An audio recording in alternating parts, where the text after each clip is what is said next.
Dios, amén y amén. Y bueno, vamos a dejar un separador en Jonás capítulo 1. Ya estamos con la transmisión, perfecto. Jonás capítulo 1, si quieren dejar su separador, damos la bienvenida a los que se van conectando también a través de la señal.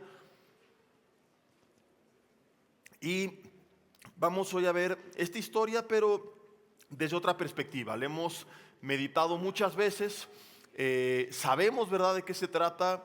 Generalmente le damos un enfoque, pero quiero que veamos una analogía tomada de esta historia, aclarando, como siempre lo hago, que siempre que apliquemos un principio de forma implícita, partiendo de una historia del Antiguo Testamento, este principio sí o sí, para evitar caer en manipulaciones de charlatanes, nos los tienen que confirmar de forma explícita, con algún pasaje claro de la Biblia, de preferencia del Nuevo Testamento, donde veamos ya que dentro de la doctrina de Jesús y de los apóstoles así eran las cosas, porque si no la gente saca cosas de contexto, ¿verdad? Creo que no lo platiqué con ustedes, sino fue hace algunas semanas en el segundo o tercer servicio, que empezaba el año y mucha gente, no, mira, aquí el Antiguo Testamento hablaba de las primicias y tú las tienes que dar.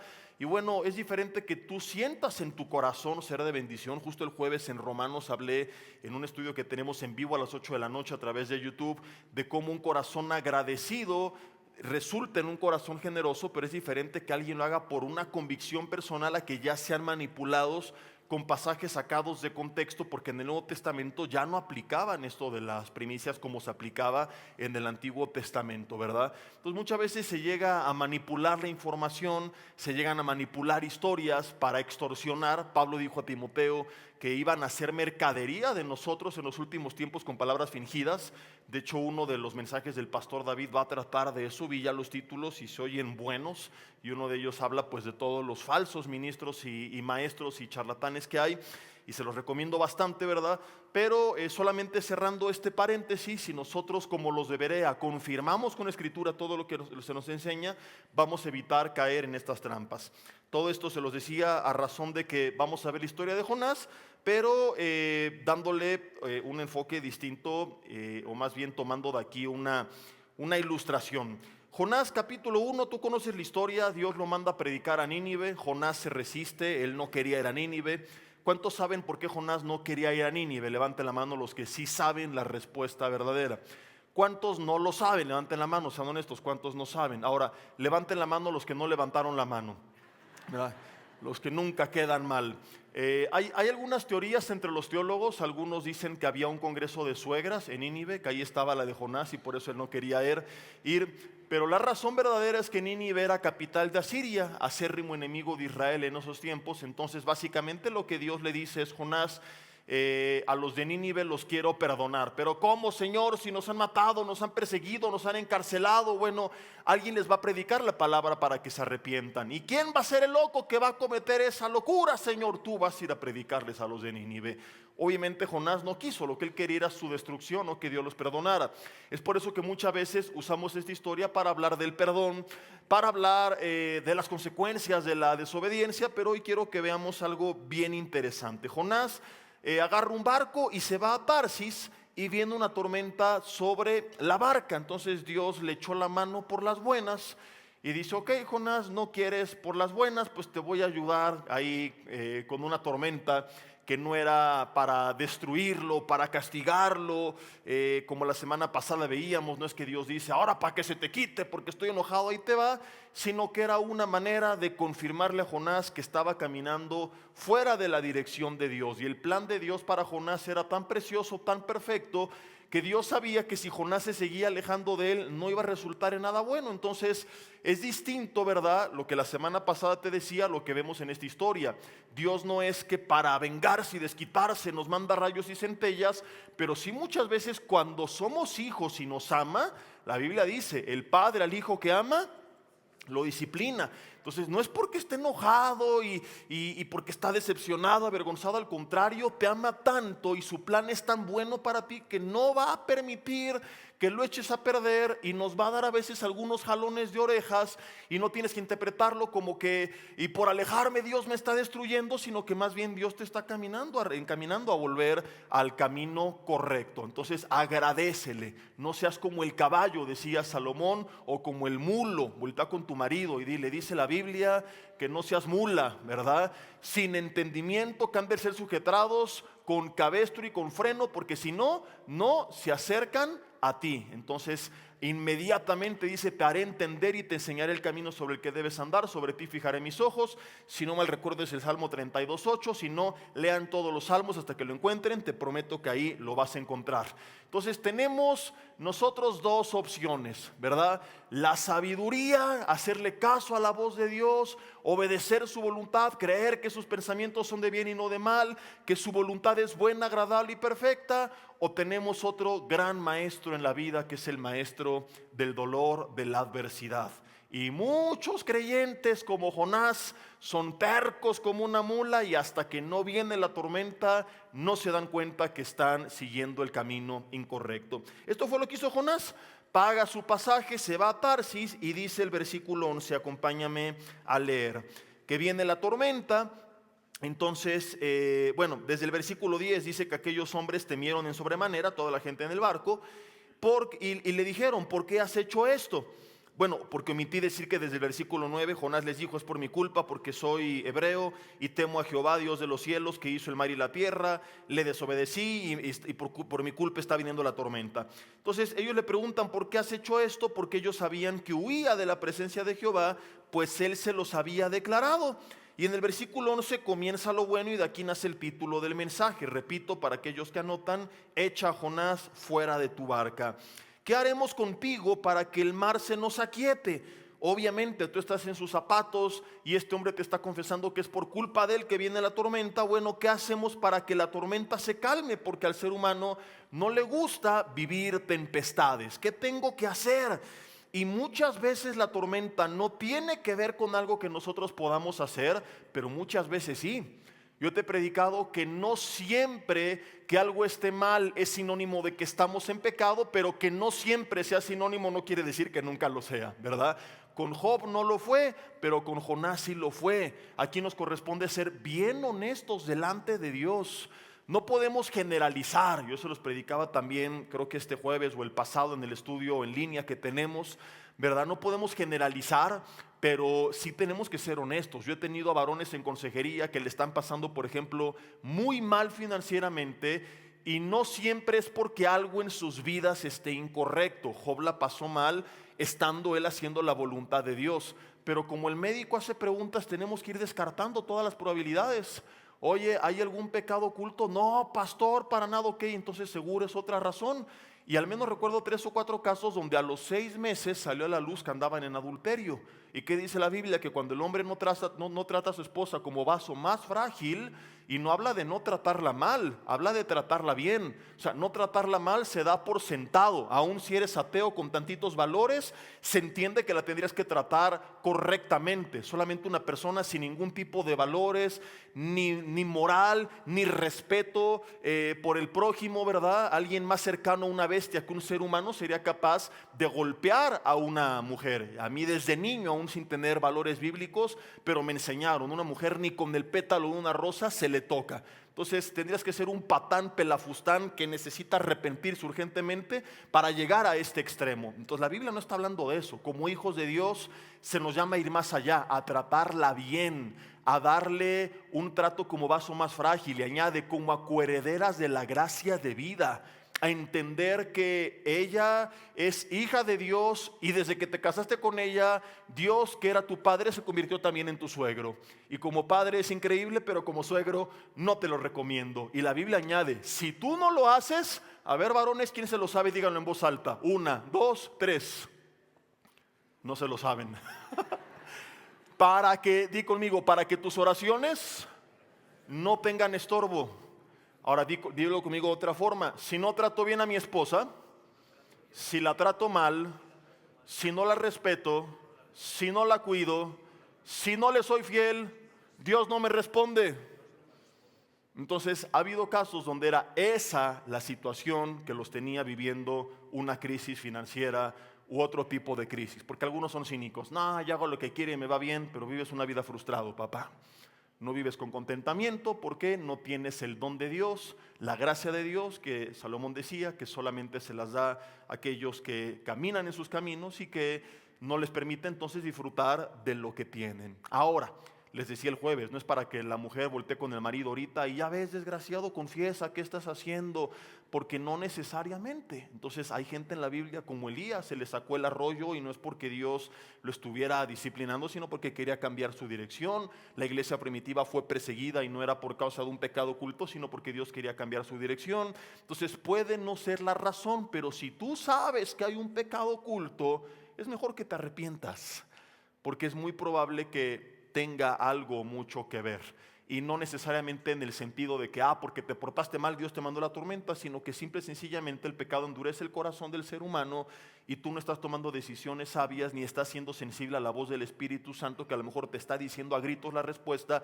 pero no la puedes percibir porque estás caminando en la carnota, y en la carnota no puedes tomar decisiones espirituales.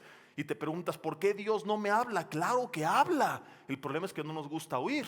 Pero cuando empezamos a buscar una vida de santidad, de rendición, de comunión con Dios, y en vez de andar en pecado busco más espacios para conectarme con el Señor, y algún tiempo que pueda tener un espacio para ayuno y oración, empiezo a ser más sensible a la voz del Espíritu Santo de Dios en mi vida, y su dirección trae bendición y las cosas naturalmente fluyen. Pero cuando yo me endurezco y huyo de la presencia de Dios, cometo tonterías como Jonás y se me vienen tormentas.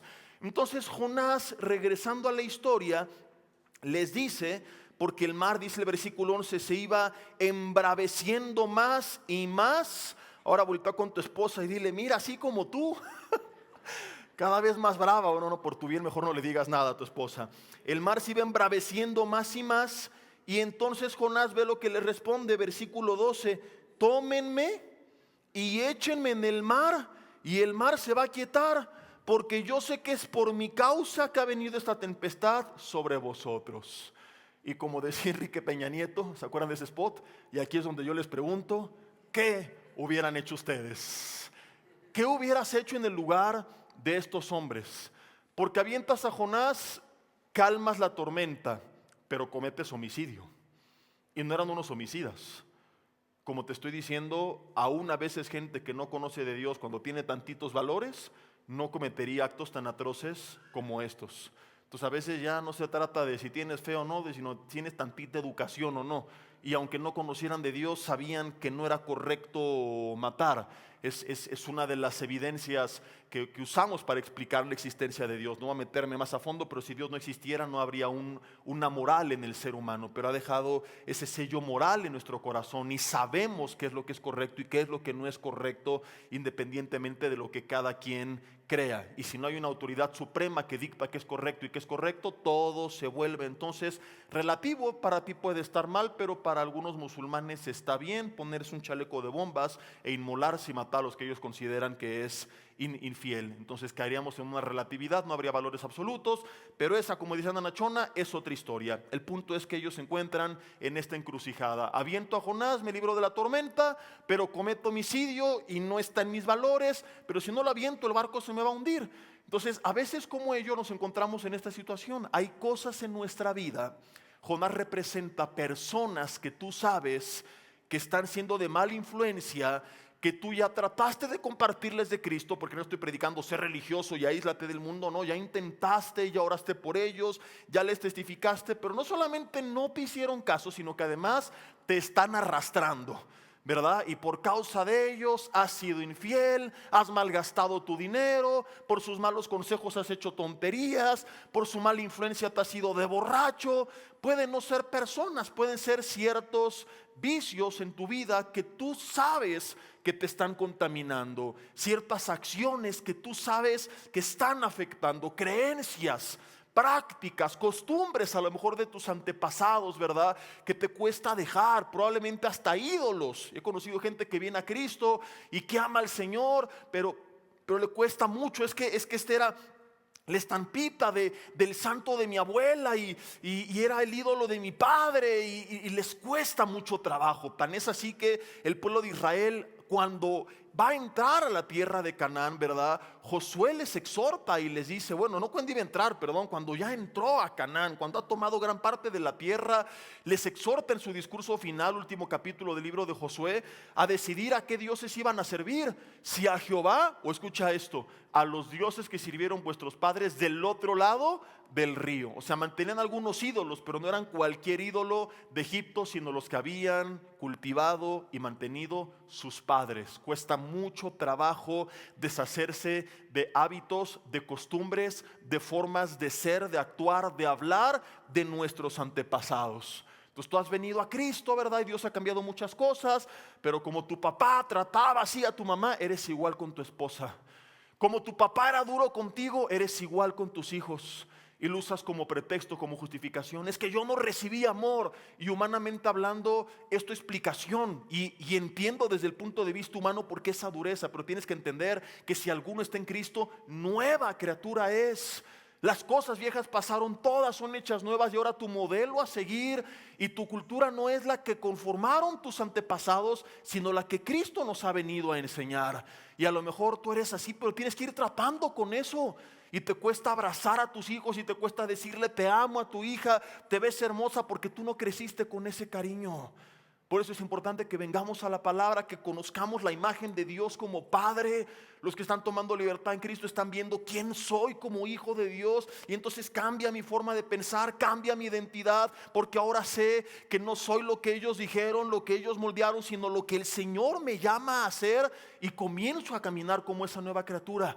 Entonces te das cuenta que pueden ser muchas cosas en nuestra vida las que están representando en esta historia a Jonás. Porque quizá es por esa falta de amor, de cariño, que viene una tormenta sobre tu familia y no hay una buena relación con tus hijos. Y hay cosas que tú sabes que están afectando, pero que por alguna razón no quieres arrancar.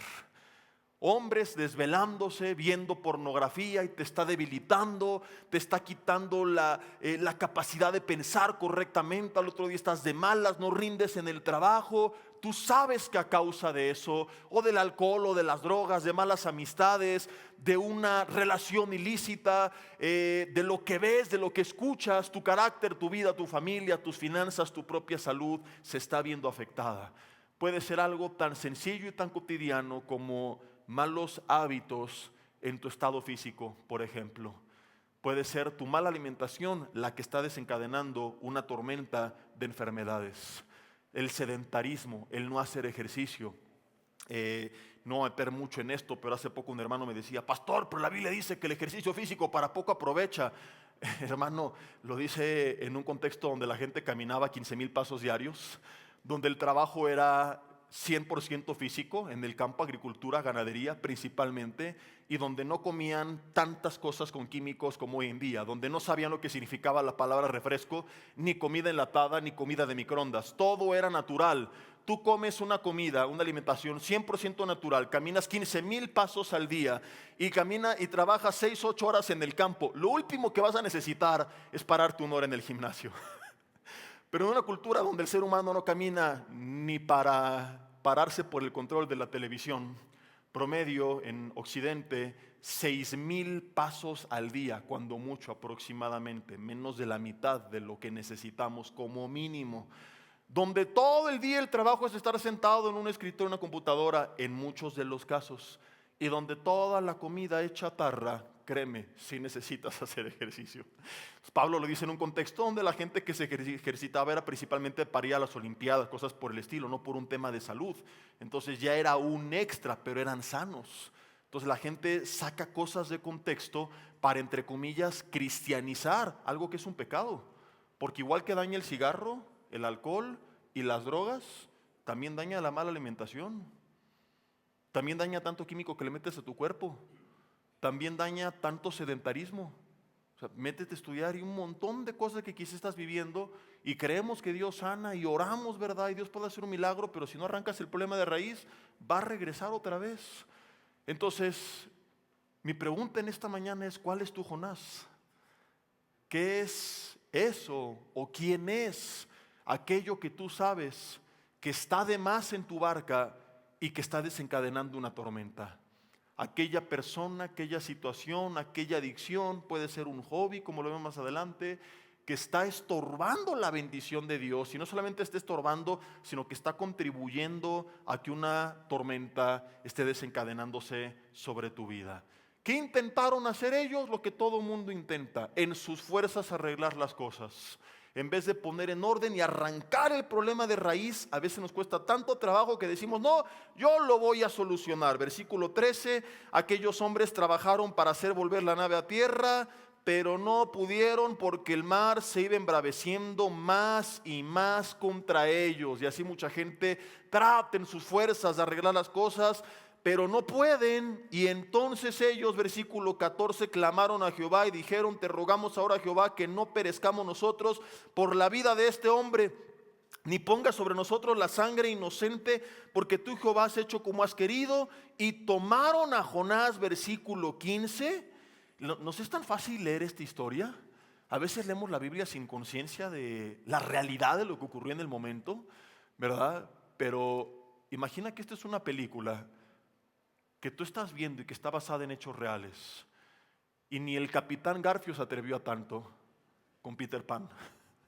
Estos hombres agarran a Jonás y lo avientan, entiende esto, no en una playa en el Caribe, con el mar tranquilo y el sol. Era una tormenta que se iba embraveciendo más y más al grado que el barco estaba en peligro de hundimiento. Y lo avientan, lo cual significa que ese hombre prácticamente se va a morir dentro de unos minutos. Resultado, versículo 15, y el mar se aquietó de su furor. ¿Qué es lo que vamos a hacer nosotros? ¿Vamos a retener a Jonás hasta que se nos hunde el barco?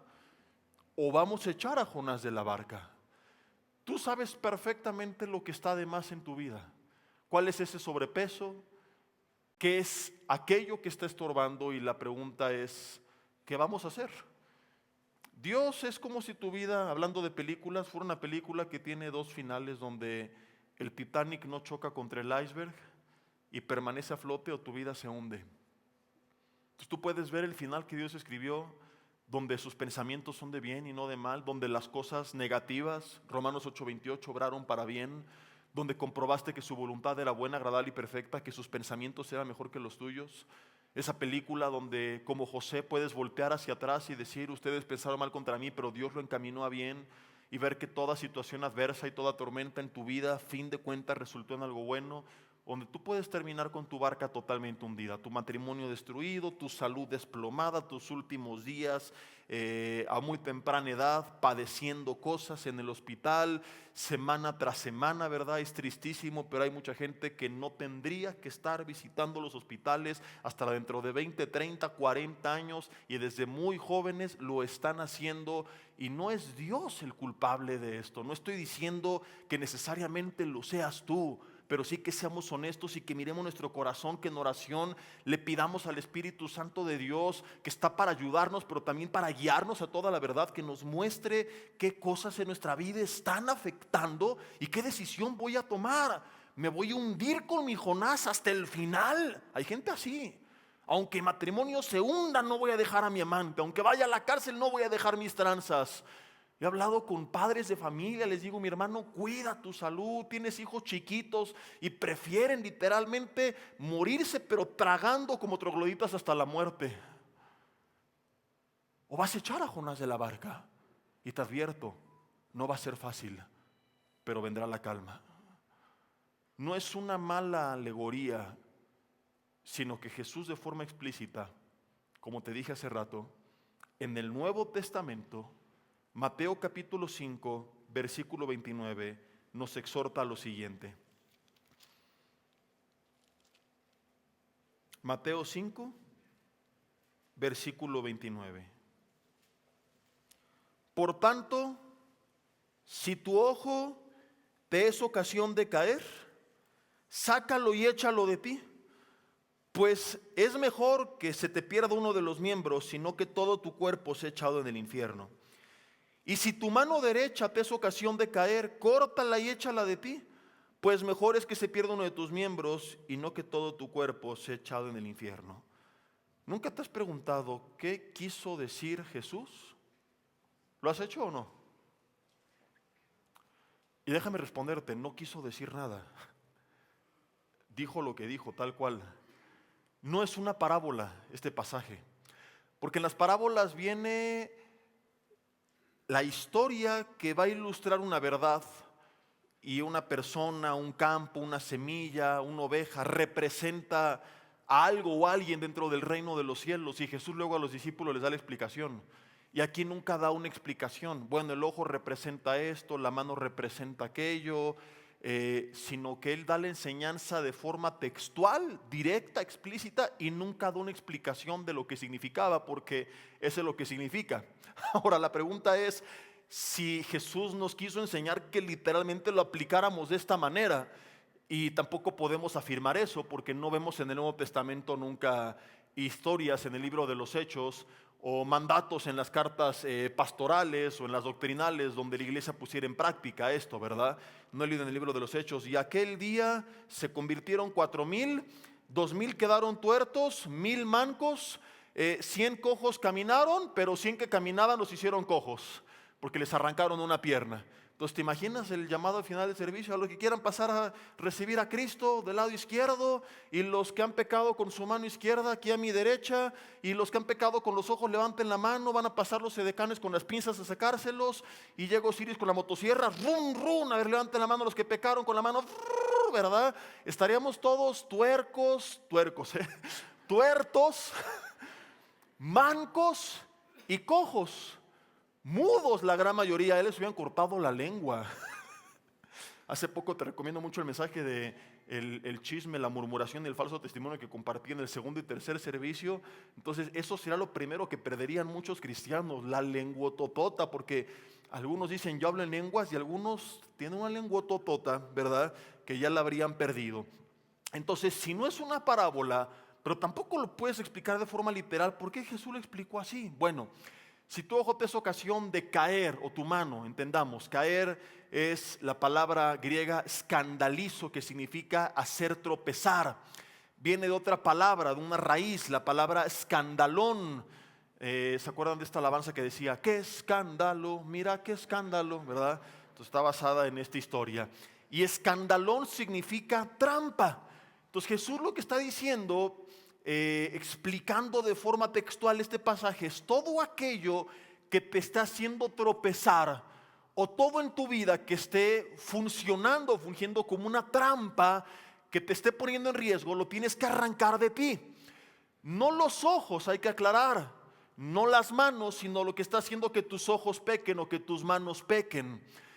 Pablo le dijo a Timoteo, huye, 2 Timoteo 2:22, huye del griego feugo, date a la fuga de las pasiones juveniles.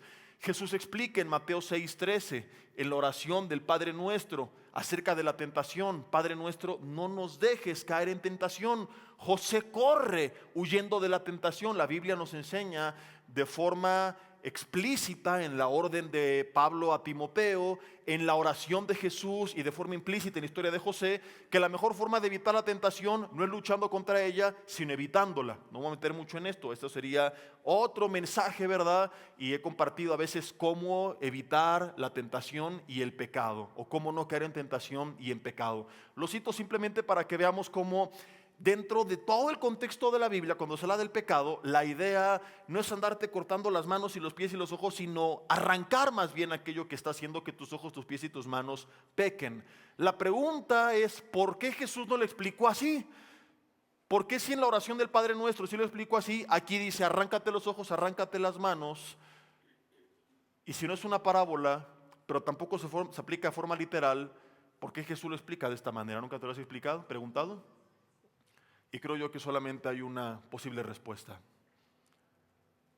Porque aquello que vas a arrancar de tu vida quizá está tan ligado que te va a doler como si fuera a sacar parte de ti. Y ahorita lo voy a explicar. A lo mejor te va a doler más que arrancarte uno de tus ojos. Porque ¿qué sería más difícil? ¿Arrancarte una de tus manos o la posibilidad de nunca volver a ver en tu vida a tus padres? Por causa de decidir serle fiel al reino de los cielos y a Jesucristo. Porque hay personas que preferirían quitarse uno de sus ojos que dejar de hacer tranzas y perder todo su dinero. Porque hay gente que podría perder una pierna con tal de seguir con su amante. Di conmigo, uyuyuy, ay, ay, ay. Entonces Jesús le explica de esta forma, porque quizá lo que tienes que arrancar te va a doler más que sacarte los ojos, las manos y los pies. Y es la delgada línea que va a separar a quienes vivieron un cristianismo timorato y mediocre sin nunca haber visto la gloria de Dios. En el mejor de los casos pasando al cielo de panzazo. En el peor serán aquellos que la Biblia en Apocalipsis, la iglesia de Sardis, se les dice: tienes nombre de que vives y estás muerto, y era solamente el nombre, pero hasta ahí. Y de aquellos que perseveraron, que fueron fieles como los héroes de antaño hasta la muerte, que conocieron a Dios, que escucharon a Dios y que vieron en sus vidas la gloria de Dios y la bendición de Dios. La delgada línea que define en muchos casos quienes seguirán viviendo una vida de puras tormentas y todo el tiempo con estrés y ansiedad y aflicción, porque toda la vida le dieron la prioridad a su carne que al espíritu, y quienes decidieron sembrar para el espíritu y del espíritu recogieron vida. Te va a doler tanto como si fuera a arrancar parte de ti. Jesús dijo, por ejemplo, si alguno no aborrece, que no es odiar, es tener la disposición de renunciar si fuera necesario por causa de tu fe, a tu propia familia nuclear. Habló de padre, madre, hermanos, suegra. ¿Cuántos dicen gloria a Dios por esto último? Ahí sí le entro, ¿verdad? Dígale: suegra, voy a obedecer a la palabra de Dios. Y lo digo de broma, claro, porque yo tengo una muy buena relación con mi suegra, pero me gusta molestar al prójimo, y algunos yernos son ministrados a los que sí los hacen sufrir de verdad. No es digno de venir en pos de mí. Ahí está en Lucas 14:26, pero no se predica porque no es bonito. Y creemos que la misión es estar en paz siempre con todos, si es posible, Romanos 12:2. Pero es en cuanto dependa de nosotros, y a veces no va a depender de nosotros. Y a veces por causa de tus convicciones y de tu fe tendrás que poner límites. Y si, por ejemplo, papá, mamá están humillando a tu esposa cada que van a casa, o tus sobrinitos contaminando a tus hijos, tendrás que tomar decisiones radicales y poner un alto a tu familia. Y decir: los amo con todo mi corazón, pero respetan a mi familia o no nos van a volver a ver. Hay gente que no lo hace. Se emborracha con su familia, murmura con su familia, le entra a las tranzas con su familia. Porque es mi hermano. Y he tratado tantos casos así en matrimonios, donde la cuñada, los cuñados, los papás, todo mundo menosprecia, humilla a la esposa, y el cobarde del marido, perdón que lo diga tan claro, pero como dice el meme: si ya saben cómo soy, ¿para qué me invitan? Yo no te digo las cosas con rodeos. Esto no es un hombre de verdad. Se jacta de ser hombre, con los amigos, pero el hombre de verdad tiene el carácter y, como decimos en México, los pantalones de defender a quien la Biblia describe como parte de su propia carne. Y decir: me perdonan, cuñada, cuñado, papá, mamá, quien sea, pero a mi esposa, o si fuera el caso a mi esposo o a mis hijos, los van a respetar. Hay gente que soporta que se burlen de su fe, hasta se corrompen con ellos para mantener la relación. Ay, mi amor, es que es mi mamá, es mi papá, son mis hermanos. ¿Y quién es Jesús? Entonces no representa nada en tu vida. Y por eso las palabras tan fuertes. No es de que tienes que andar por la vida renunciando a todo mundo y rechazando de forma voluntaria. Pero si no agarran la onda y tienes que elegir entre serle fiel a Cristo o a tus ojos y tus manos y tus pies, Cristo es la opción de elegir, aunque eso implica arrancarte los ojos, las manos y los pies, o algo o alguien que te duela más que los ojos, las manos y los pies. A lo mejor no es alguien de la familia, a lo mejor es una amistad de toda la vida. Tu amigo borrachote con el que te pones borrachote cada 15 días, con el que te gastas el dinero que tendrías que dar a casa. Ay, mi amor, es que, pues ¿cómo le voy a decir que no? Lo conozco desde el kinder. Tomábamos caguamas en nuestras mamilas desde que éramos niños.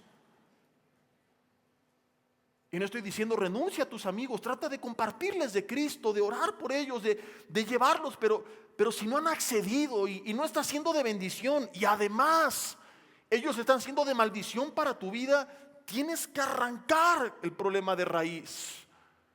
Y te va a doler como quitarte una de tus manos. Hay gente que sufre al renunciar a una adicción, como si estuviera cortándose uno de los miembros. Te va a doler dejar a tu amante. Te va a doler perder todo ese dinero ilícito. Conozco tantas historias de cristianos que han renunciado a oportunidades, pero que han visto el favor de Dios. Mira, dentro de tantos chistes de la suegra, les cuento que mi suegra, por ejemplo, es un buen ejemplo de esto. Trabajó muchos años en el gobierno y la gente que está en su puesto tenía chance de hacer un montón de tranzas. Y me consta, porque desde que era novio de Abby vi que la llegó a pasar muy difícil en muchas ocasiones, económicamente, por decidir ser fiel. Pero Dios honra a los que le honran. Y la bendijo a ella, y bendijo a mi esposo, y bendijo a mi cuñado. Y Dios le ha dado mucho más que lo que hubiera obtenido si hubiera hecho todo el montón de tranzas. Que mucha gente se mete y agarra mucho dinero, pero luego su vida en todos los ámbitos es un desastre. ¿Y de qué les sirve el dinero si no lo pueden disfrutar? Pero hay gente que le pesa. Y quizá algunos que me están escuchando esta mañana, te sería más fácil arrancarte el brazo que dejar de obtener ese dinero ilícito que implique que probablemente vas a perder la casa, que tengas que cambiarte a un lugar más sencillo, que vivir una vida más modesta, que manejar otro tipo de auto. Pero ¿qué es lo que tú quieres? ¿La calma o seguir cómodo en el barco, pero con una tempestad que no se calma? Pablo tuvo que tomar esta decisión. Filipenses capítulo 3, versículo 4.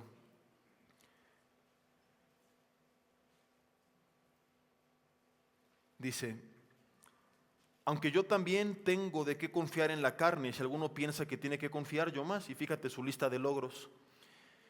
Circuncidado al 8º día, todo su historial, su currículum, del linaje de Israel, de la tribu de Benjamín, hebreo de hebreos, en cuanto a la ley, fariseo, en cuanto a celo, perseguidor de la iglesia, en cuanto a la justicia, que es la ley, irreprensible. Tenía el favor de los judíos, el favor de los romanos, doble nacionalidad, una vida acomodada, una buena educación, algunos dicen que era políglota, pero todas las cosas que eran para mí ganancia, versículo 7, ¿cuántas? ¿Algunas? ¿Qué estaría en esa lista? ¿Qué es lo que implicaría sacrificar para serle fiel a Cristo? Todo lo que era para mí ganancia, su reputación, su renombre, porque de tener el favor de los demás pasaron a decirle: estás loco, Pablo, así textualmente, las muchas letras te volvieron loco. Todo eso, dice, lo he estimado como pérdida por amor de Cristo. Pero él va más allá. No dice como pérdida, ay, cuánto me duele, cuánto me pesa. Aquel que piensa así es porque no ha entendido todo lo que gana en Cristo. Y por eso siguen amando Egipto y quieren regresar, como decían los judíos, a donde comíamos carne, a las ollas, y no se daban cuenta que eran esclavos, que era una vida que no les deparaba nada, que ahora estaban rumbo a la tierra prometida. Pero hay cristianos que están tan ciegos que siguen extrañando su Egipto y que siguen viviendo de lunes a sábado en Egipto. Pablo dice, y ciertamente, versículo 8, aún estimo todas las cosas como pérdida por la excelencia del conocimiento de Cristo Jesús mi Señor, por amor del cual lo he perdido todo. Y añade, y lo tengo por basura para ganar a Cristo. O sea, no lo menciona como mártir, pobrecito de mí, mira cuánto estoy sufriendo, porque hay gente así. Yo antes de Cristo tenía esto, aquello y lo otro, era popular, era famoso, tenía mujeres y tenía caballos y tenía casas. Y tu mente no ha sido renovada. O sea, si Dios te lo da, no estoy diciendo que está mal, pero que sigas atormentado con todo lo que perdiste. Pero no has entendido nada. Pablo dice, todo eso no solo es pérdida, es basura. Y hasta donde yo sé, la basura no vale nada. ¿O quién cuando pasa el camión de la basura y se la lleva, sale corriendo? ¡Ey, no, deténgase, mi basura! ¡Ay, mi basura, mi amor, se la llevaron!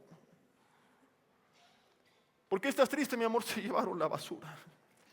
Era muchísima. La gente quiere que se lleve la basura de su vida. Si hay cosas en tu vida que no quieres que el Señor se lleve, porque ahorita voy a aclarar algo bien importante, es porque hay cosas en tu mente que no han sido renovadas o aclaradas. Y lo que quiero aclarar es esto. Es distinto un cristiano que en la carne le está costando trabajo y va a sufrir y le va a doler y le va a rogar, Señor, ayúdame.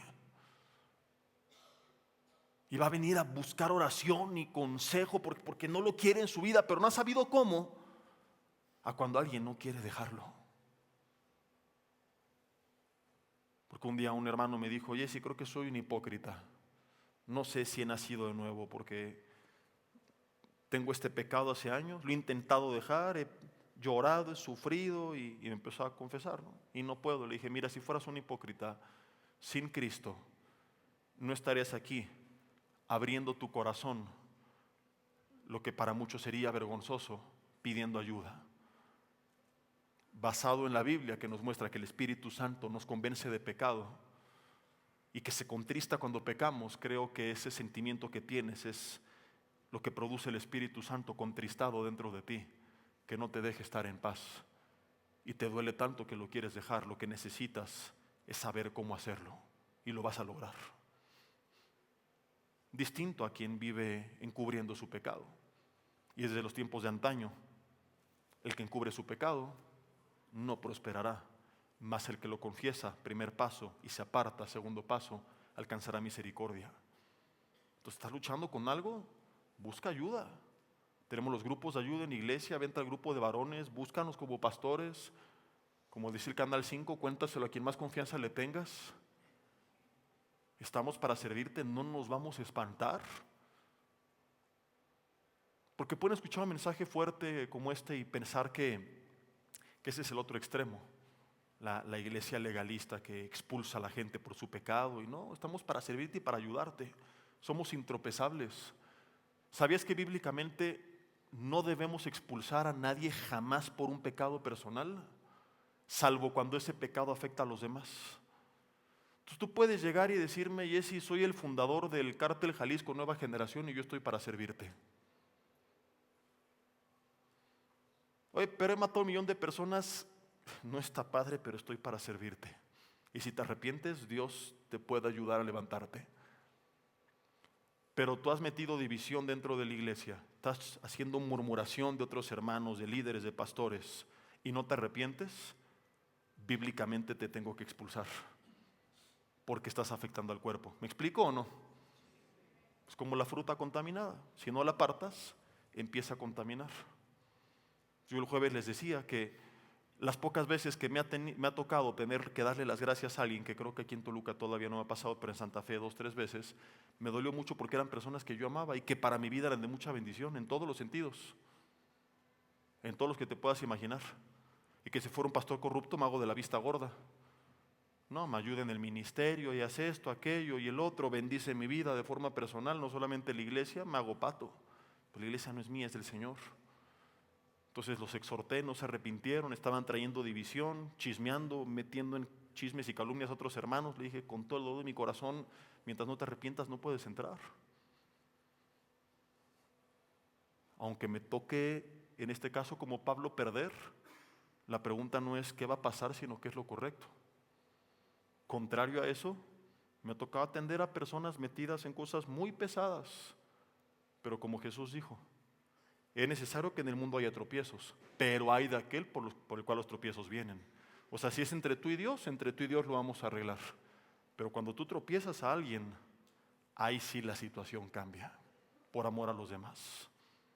Entonces no interpretes esto como que, El pastor enojón, que al que está mal ni le cuento porque me va a expulsar. No, estamos para ayudarte. Pero tengo que advertirte, si tú no quieres esa ayuda, porque disfrutas revolcarte en el lodo, lo que necesitas es arrepentirte. Pedir al Señor que venga a reinar a tu vida, porque quizá tu naturaleza no ha cambiado. Porque un puerquito tú lo puedes bañar y lavar, pero no cambia su naturaleza. ¿Y qué va a hacer? La Biblia habla de los que vuelven como la puerca lavada a revolcarse en el lodo. ¿Por qué? Porque cambió su apariencia, pero nunca cambió su naturaleza.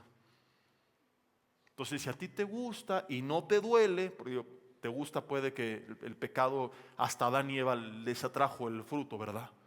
Entonces es diferente que digas, es que me gusta, pero sé que está mal y me duele y no quiero. A que alguien diga, no, me gusta y lo disfruto y hasta se jacta y no pasa nada. Ahí estás, pero bien perdido. Y necesitas entregarle tu vida a Cristo y pedirle que Él te ayude. Ahora, ¿qué pasa? Nos quedan 10 minutos. Si alguien hasta este punto del mensaje dice, pues yo no tengo nada en mi vida que me haga caer, así que no tengo nada que arrancar. Vine a perder mi tiempo, hubiera llegado al segundo servicio. Bueno, quiero decirte dos cosas. Número uno, quédate al segundo servicio. Tres cosas, perdón, te quiero decir. Número dos, acabando el servicio, por favor acércate conmigo porque necesito que me des consejería y que me des tu autógrafo. Me quiero tomar una foto contigo, la voy a enmarcar y serás de hoy en adelante mi nuevo chamán, ¿verdad? Porque estaré ante un caso que nunca había conocido, alguien que no tenga nada que eliminar de su vida. O quizá alguien muy engañado que piensa que no tiene nada que eliminar, como David cuando lo reprendió Natán y no sabía que él era el hombre del que le estaba hablando. Y lo tercero que quiero decirte es que a lo mejor no hay algo necesariamente malo que directamente te esté afectando, pero sí puede que haya algo aparentemente neutral que te esté impidiendo crecer. Y también es una forma de pecado. Hebreos 12, 1 y 2 dice, por tanto, teniendo en derredor nuestro tan grande nube de testigos, despojémonos pues del pecado que nos asedia, pero antes dice también, de todo peso. Cuando la gente oye la palabra pecado piensa que son las cosas malas. Entonces el cristiano promedio dice, no, yo no fumo, no me drogo, no fornico, no adultero, no me emborracho, no corro, no grito, no empujo, no tengo nada que cambiar en mi vida. Y se olvidan que pecado no es solamente hacer lo malo, sino dejar de hacer lo bueno. Todo aquello que no procede de fe es pecado. Todo aquello que sé que tengo que hacer o que no tengo que hacer y que no lo estoy haciendo, que lo estoy haciendo, es pecado. Pecado del griego amarteia significaba errar en el blanco. El arquero disparaba y no daba en el centro, su flecha se decía que estaba en pecado. Y por eso esta carta me fascina, porque lo aclara de una forma explícita, sin tener que meterte a la etimología o a la raíz de la palabra. Porque no solo dice despójate del pecado, sino despójate del peso. Y la palabra peso viene del griego orcos, que significa carga o estorbo. Entonces no es solamente aquello que me esté haciendo tropezar, sino todo aquello que a lo mejor no me hace caer, pero que me está haciendo correr más lento. En una carrera el corredor tiene que tener cuidado de no tropezar, pero también trata de correr ligero, y los tenis son de última tecnología y pesan muy poco, y la ropa que el sudor lo absorbe y lo expira para que no se cargue el peso, porque esas pequeñas libras de más a largo plazo pueden ser la diferencia entre el primer y el segundo lugar. El corredor tiene que ir con una dieta exacta para estar en el punto, porque un corredor con sobrepeso no va a rendir lo mismo que un corredor que está en su peso óptimo. ¿Me estoy explicando? Entonces hay cristianos que dicen, no, pues no hay nada malo en mi vida, pero hay sobrepeso espiritual. Cosas en tu vida que no son directamente malas en el sentido que te hacen tropezar. Para ser más claro, quizá no hay un amante que te está llevando a serle infiel a tu marido, a tu mujer, pero sí una serie en Netflix que te impide pasar tiempo con él y con ella. No estás tropezando, pero tampoco estás corriendo. Un exceso de trabajo que te está impidiendo pasar más tiempo con Dios. No me voy el fin de semana de borracho con mis amigos, pero estoy tan afanado con el mismo ministerio. Ojo, pastores han caído por esto.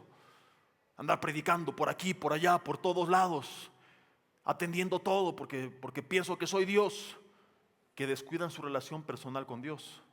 Entonces no hubo una trampa que me hizo tropezar, pero sí hubo un sobrepeso que me hizo correr más lento. Redes sociales que me están robando el tiempo que podría invertir con mis hijos, con el cuidado de mi cuerpo, con mi comunión con Dios, con ayudar al prójimo, con acompañarlos de evangelismo, alguna actividad. Cosas en mi vida que no me están permitiendo correr y que otros están llegando más rápido a la meta. Cosas en mi vida que me están estorbando la bendición de Dios. Puede ser algo tan sencillo como dormir 12 horas al día en vez de un máximo de 8.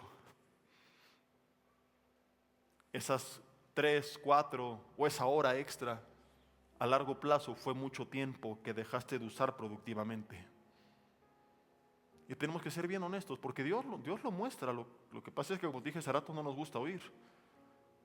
Yo recuerdo desde antes de casarme que hubo un tiempo que empecé a jugar hockey en la ex pista de hielo de Galerías Metepec, pero los entrenamientos eran ya muy noche y yo llegaba muy cansado a casa. Estaba viviendo un avivamiento espiritual en mi vida, un despertar, una relación muy fuerte con Dios, y eso le empezó a afectar. Y era un deporte y era sano. O sea, yo iba para jugar, no es de que iba a ver a quién golpeo y lo va a pasar con el patín por la cara, no. Hoy le pegué a 3, no. Era un deporte sano, pero el horario, simple y sencillamente, me estaba estorbando en mi relación con Dios. Y empecé a considerar dejarlo. Al otro día amanecía muy cansado y ya no rendía. Y un día me lastimo la rodilla un lunes, el miércoles entro sin la careta, me pegan con el POC, que es el disco negro aquí me dijo el doctor que 1 milímetro más arriba hubiera perdido la movilidad de este ojo. Me dieron 12 puntadas. Si no me crees, al final puedes pasar a ver las heridas de guerra. Aquí está la cicatriz todavía. Y me acuerdo que me decían mis amigos, ¿ya no vas a regresar? No, ¿porque te dio miedo? No, puedo poner una careta y nunca más volver a pasar. Fue el primer y último día que entré sin careta porque se le cayeron los tornillos. Tantas coincidencias para mí fueron la confirmación. Dije, ¿qué más quiero de confirmación? ¿Que me pase un patín por encima de la cabeza? Entonces dije, me gusta mucho, pero lo tengo que arrancar de mí porque me está estorbando. Despojémonos de todo peso y del pecado que nos asedia.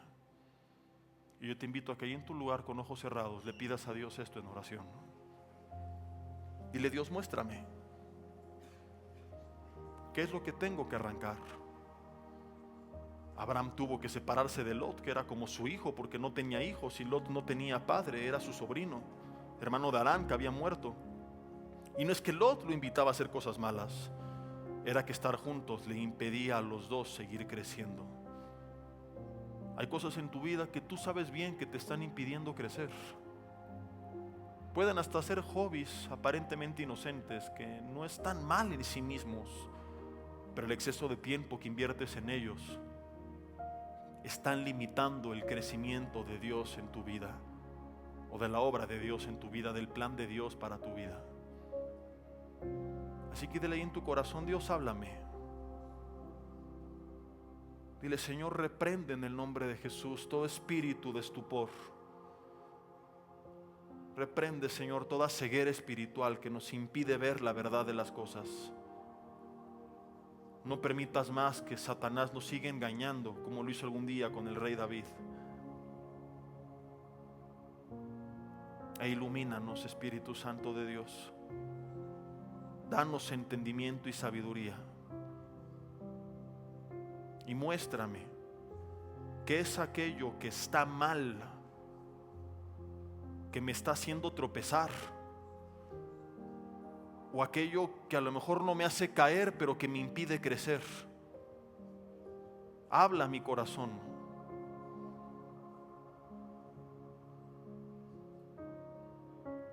Y si ahorita no viene la respuesta, sigue esta semana en oración y cada día de tu vida, de hecho, como David lo solía hacer. Señor, muéstrame en mis pensamientos, sentimientos, en mi corazón, en mis caminos, lo que está mal.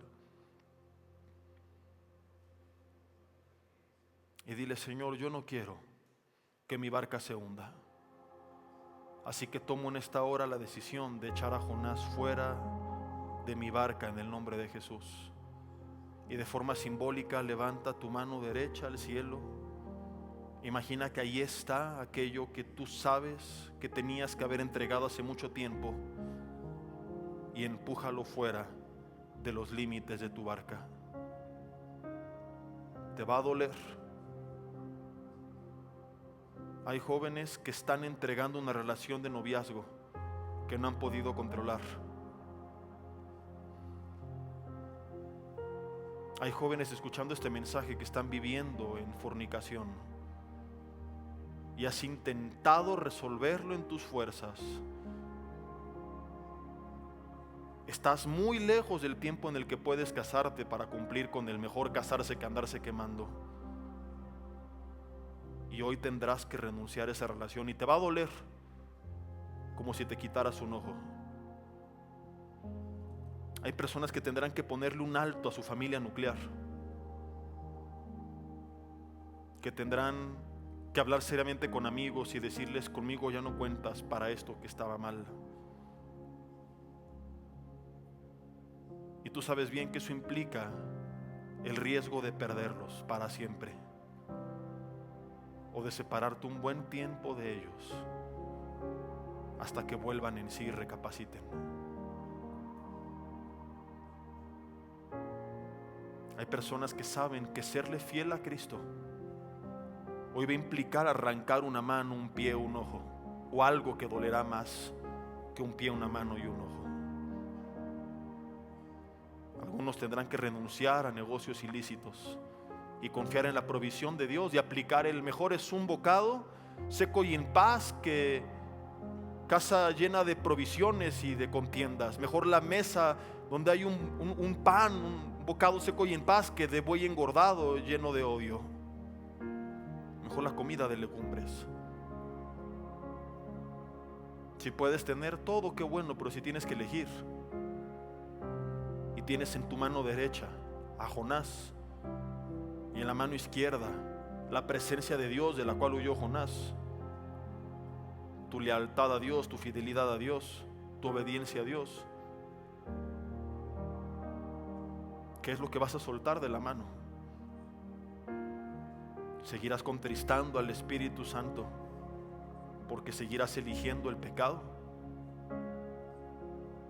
¿O en esta hora, con dolor pero con convicción, dirás lo que dijo Pablo?